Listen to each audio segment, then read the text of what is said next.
Shalom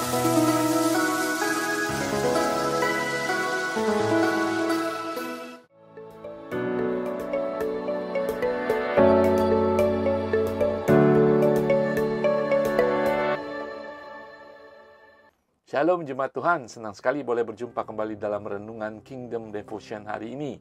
Di akhir daripada surat Rasul Paulus kepada jemaat di Kolose, tidak hanya dia memberikan nasihat-nasihat kerasulannya kepada jemaat yang dikasihinya, tetapi kalau kita melihat bahwa surat Kolose ini tidak hanya untuk jemaat di Kolose, tetapi untuk jemaat-jemaat gereja mula-mula, berarti surat Kolose ini juga buat kita semuanya.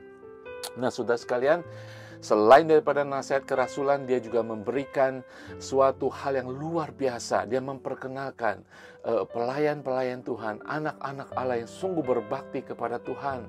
Kita melihat pada renungan-renungan sebelumnya, dia memperkenalkan tokoh-tokoh yang dia anggap sejajar dengan dia. Padahal dia adalah Bapak rohani, pemimpin, pendiri gereja, tapi dia menganggap semuanya adalah saudara seiman, saudara seperjuangan, saudara sependeritaan, saudara sepelayanan di dalam Yesus Kristus. Nah, hari ini kita melihat Rasul Paulus juga memperkenalkan satu pribadi yang luar biasa. Di dalam Kolose 4 ayat 12 mengatakan, "Salam dari Epafras kepada kamu.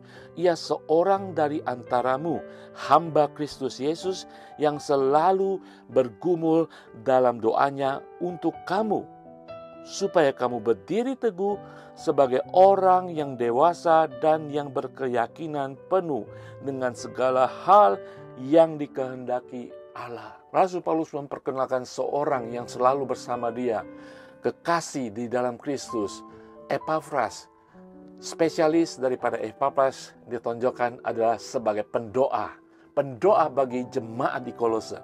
Pendoa yang mungkin hari-hari ini kita tahu ada orang-orang jemaat Tuhan yang sungguh-sungguh berdoa, bersyafaat bagi gereja, bagi jemaat Tuhan, bahkan bagi banyak orang.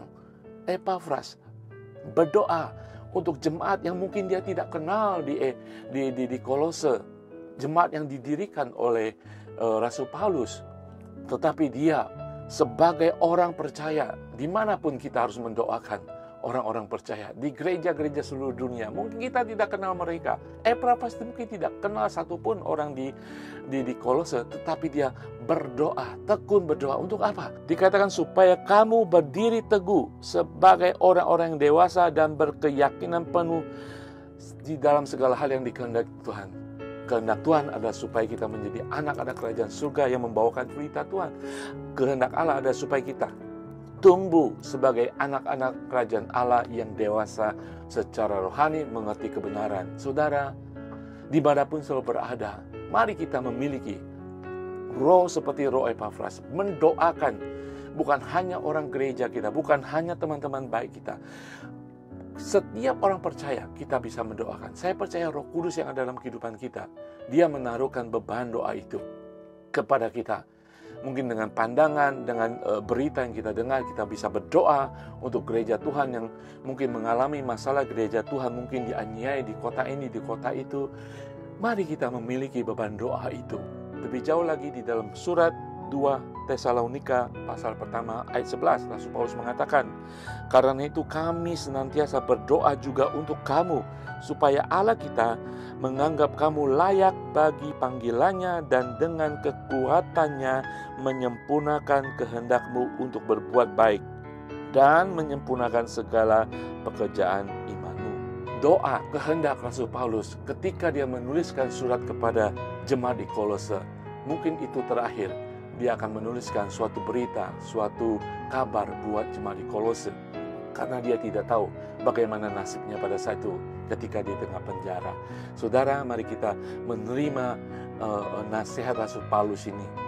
Mungkin sebagai warisan terakhir daripada Rasul Paulus kepada jemaat di Kolose. Untuk kita berdoa, bersyafaat untuk kebaikan seseorang, agar orang itu sungguh dipakai Tuhan, agar kehendak Tuhan bagi jemaat Tuhan dimanapun mereka berada, sesuai dengan iman mereka, mereka dipakai untuk melakukan kebaikan bagi umat Tuhan, bagi orang-orang sekeliling mereka.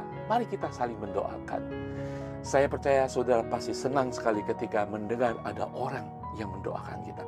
Ada orang percaya dari kota ini, kota itu, mendoakan kita supaya kita tumbuh menjadi orang yang dipakai Tuhan, menjadi tumbuh orang yang beriman kuat di tengah-tengah pergumulan hidup, di tengah-tengah mungkin keadaan yang menekan kita. Kita akan bersyukur, kita akan dikuatkan, kita akan disemangati ketika kita tahu ada orang yang berdoa. Saudara, jadilah Epafras untuk menjadi pendoa-pendoa syafaat. Tidak hanya ketika ada kebutuhan doa, tidak hanya ketika saudara diminta untuk berdoa.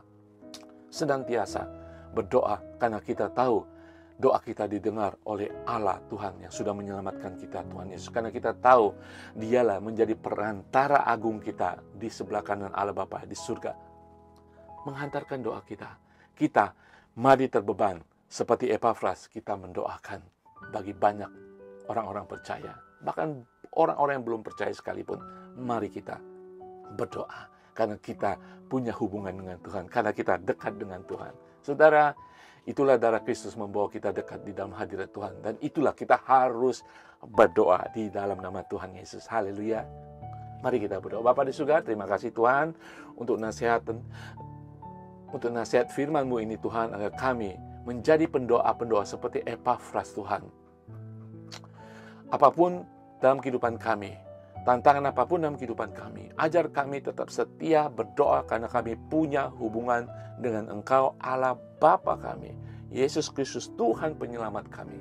Kami ingin berdoa, membawa petisi-petisi, membawa permohonan-permohonan, membawa segala beban bagi kami, keluarga kami, dan orang-orang sekitar kami Tuhan, dan orang-orang percaya dimanapun mereka berada. Di dalam nama Tuhan Yesus kami tahu Tuhan Engkau Allah yang mendengarkan doa kami di dalam nama Tuhan Yesus. Haleluya. Amin. Saudara, dimanapun saudara berada, mari kita menjadi pendoa-pendoa bagi kemuliaan Tuhan.